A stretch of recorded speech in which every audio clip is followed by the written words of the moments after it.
सुशासन महत्वाच्या कार्यक्रमासाठी कर्नाटक बंदीच्या वतीने उपस्थित असलेल्या महिला आणि बालकल्याण मंत्री श्रीमती लक्ष्मीताई हंबाळकर आज या ठिकाणी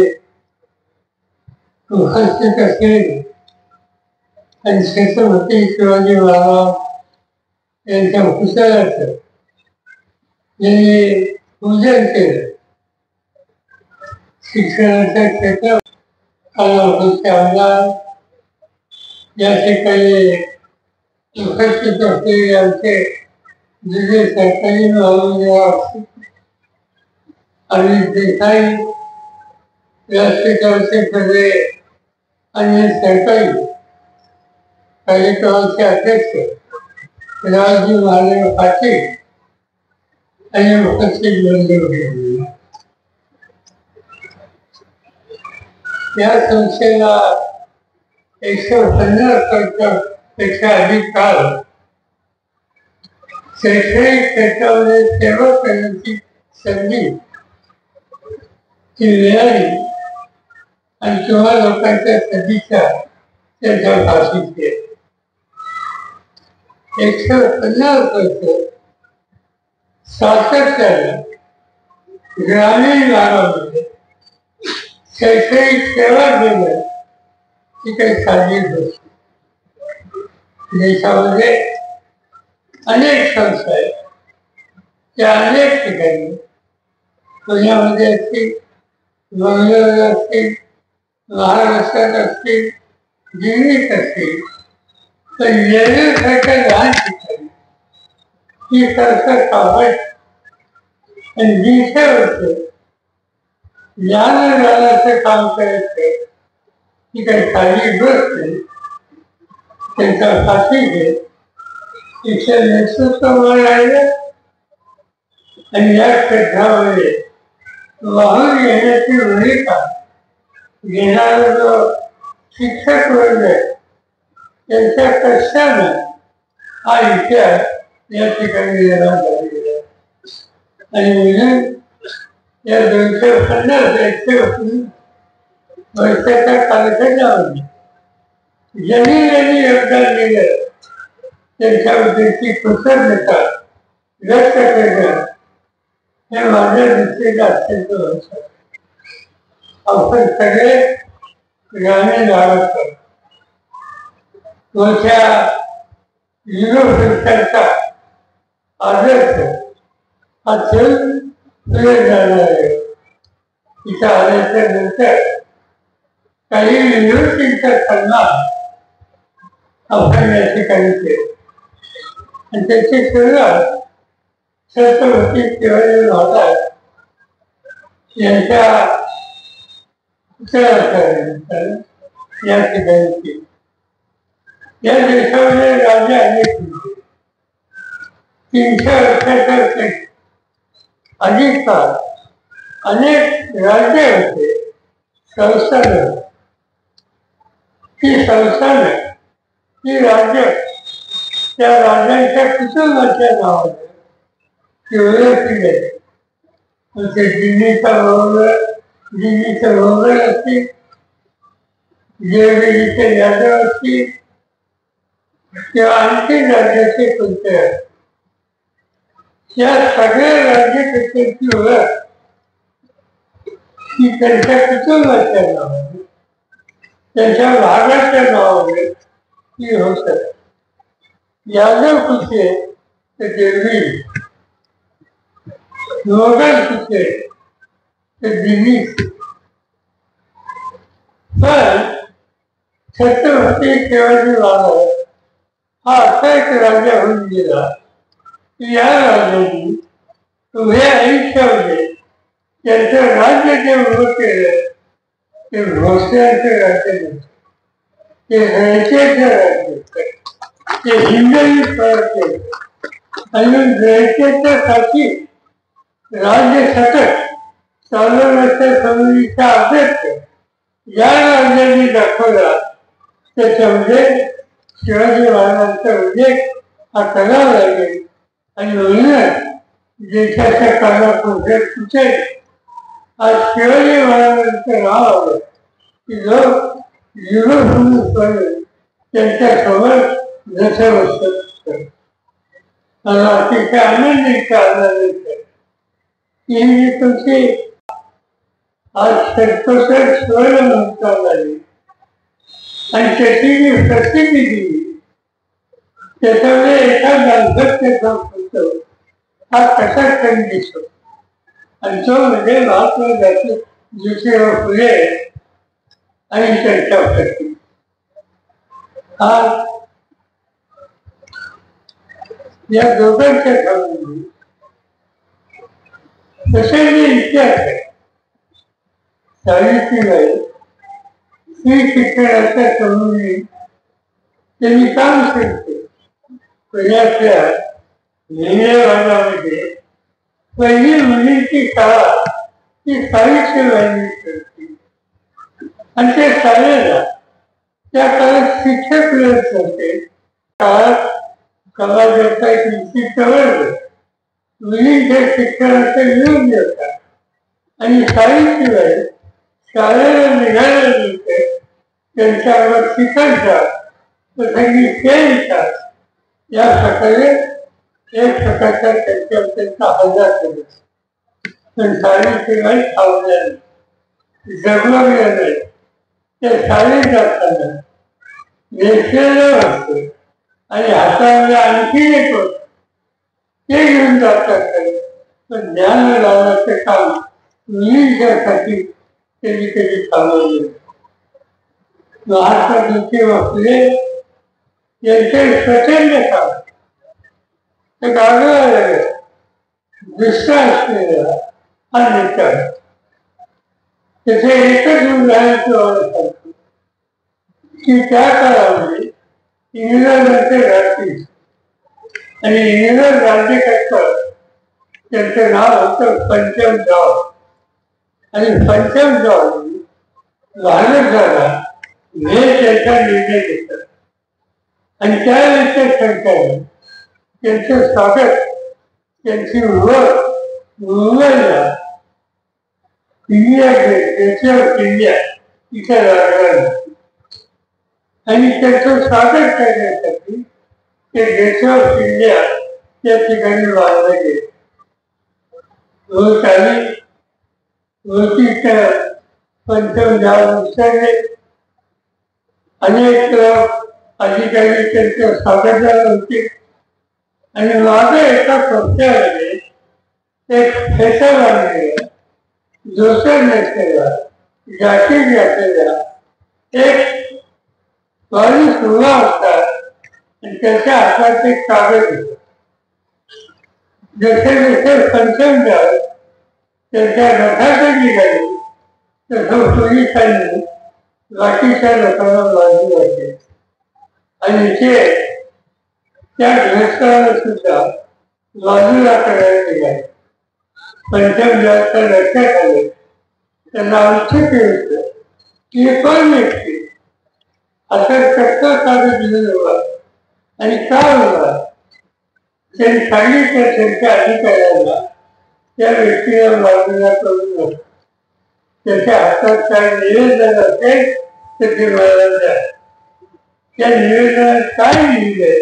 ते मला समजून घे त्यांच्या हातातून निवेदन घेतलं पंचम जॉर्जला दिलं आणि मराठी समुदायाला एका अधिकाऱ्याने त्याचं भाषांतर तर पंचम जॉर्जला करून सांगितलं त्या निवेदनात काय होतं त्यावेळेला राज्यामध्ये दुष्काळ या दुष्काळाला हा सगळा भाग शिकवणे असेल लिखाणे असेल जट असेल अटकारी असेल सातारा असेल या सगळ्या भागामध्ये दुष्काळ असतात आणि त्यावेळेच्या इंग्रज सरकारने लोकांना जगण्यासाठी काहीतरी काम दिलं पाहिजे म्हणून खजीर होण्याचे काम दिले त्या दर्जापासून खजीर बघायची आणि नंतर ती खजीर रस्त्यासाठी हे काम करायचं त्या निवेदनामध्ये त्या ग्रहस्थांनी हे म्हणलं होतं की विस्तार ही निसर्गाची अवसुता याला अवसर देत नाही. लोकांना जगवण्यासाठी तुम्ही खरी बघायचं काम देता, त्याऐवजी तुम्ही या भागात जो पाऊस पडतो त्याचा क्षेम नसेल हा वाचवण्यासाठी शासन तलाव लागले आणि त्यासाठी लोकांना काम दिले. तर त्या शासन तलावामध्ये पाणी साचले, विहिरीचं पाणी पातळी वाढेल आणि शेतीला पाण्याचा प्रश्न. दुसरी बाजू त्यांनी केली की आम्हाला शासन तलावाची जशी आमच्या आग्रहाची मागणी आहे तसा शेतीला जोडधंदा पाहिजे आणि तो जोडधंदा दुधाशिवाय दुसरा असत नाही. तर आमच्याकडे त्या ठिकाणी तेच बैल याच्यामध्ये नवीन जात तयार होत नाही आणि म्हणून विनाशक्य वरून पाठवा नवीन जात तयार करावी की जेणेकरून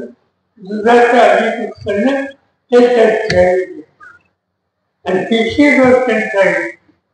ती सगळी फळीक जाऊन त्या फळीक जमिनीवर तुम्ही झाडं लावायचा कार्यक्रम घ्या. या 3 गोष्टी केल्या आणि त्या यशस्वी झाल्या तर दुष्काळाच्या संकटातून तिचा शेतकरी वाचेल आणि म्हणून अशा प्रकारची मागणी त्या ग्रंथाने केली. आणि त्याच ग्रंथाचं नाव ज्योतिराव. महात्मा ज्योतिराव फुलेंनी जो विचार केला तुम्ही लक्षामध्ये घ्या की 1800 सालात बाजार तलाव, शासन तलाव, सुटी धैर्य यथाविचार, संकलित गाय तिची निर्मिती यथाविचार आणि माळावर झाडं लावून एकंदर चित्र वडिलांच्यासाठी पर्यावरणाला मदत करण्यासाठी कृषीचा निकाल घ्यावा ही सांगण्याची भूमिका माझ्या मते एक प्रकारची वैज्ञानिक दृष्टी ही महात्मा फुले आणि म्हणून इतर महात्मा फुले आणि ज्योतिबा सावित्रीबाई या दोघांचे पुस्तक दाखवले. माझ्या मते हे आदर्श आपण कायम आपल्या सगळ्यांच्या सोबत ठेवले पाहिजे एवढं शेतकरी करतो. मला आनंद की येतात याच्या आधी 2-3 जण आलो होतो. सगळं सांगायचं म्हणजे त्यावेळेला एकीकडे समितीच्या तळमळीमध्ये जी काही गावं होती राहत होती त्याच्यामध्ये योगदान देणारं एक गाव. त्यानंतर माझे तक्रारीचं झालं. पण मला एक गोष्ट इथे असत तिथं भातासाठी फार चांगले घेतात आणि नेहमीचा भात हा इतर भातापेक्षा वेगळा हा भात खायला अधिक चांगला आणि हे इथं आल्याच्या त्याचा अनुभव आणि त्यामुळं साधिक इथं आल्याचा आनंद आहे. आता हा कार्यक्रम शिक्षण क्षेत्रातल्या संस्थेच्या उद्देश नेहमीचा आणखी एक वैशिष्ट्य आहे. तिथं सैनिक जसे जास्त आहेत तसे घरची शिक्षक.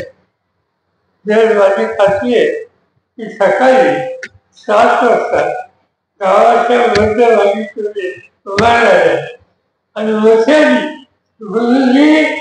बाहेर म्हणलं तर अनेक घराचे गुरुजी वाढले. इतके शिक्षक या ठिकाणी ते शिक्षकांचं गाव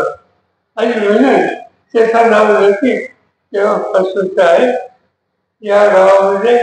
अनेक चांगल्या गोष्टी घडल्या इतिहास आहे. त्यासाठी अनेकांनी कष्ट केले. शामराव देसाई त्यांचं राष्ट्रगीत नावाचं जनतेमध्ये जागृती करण्याचं संबंधीचं काम त्यांनी उभं आयुष्य केलं. सरकारी संस्थांचे तिथं आमचे जे प्रकाश वर्गाला इथं बसले त्यांची संस्था माझ्या मते शामरावजी देसाईंनी काढलेली होती. या शैक्षणिक संस्था शामराव देसाईंनी काढली हे ऐतिहासिक सत्य आहे. आणि असं काम करणारे नीती या ठिकाणी होती. प्रशांतराव पाटील आणि नरवी आहे या दोघांनी माझ्याबरोबर विधानसभेत काम केले. ते इतर विधानसभेत होते, मी तिकडे विधानसभेत होते. माझा स्वतःचा विधानसभा, लोकसभा, राज्यसभा आणि विधान परिषद याचा काळ गेला. तुम्हाला आश्चर्य वाटेल की माझा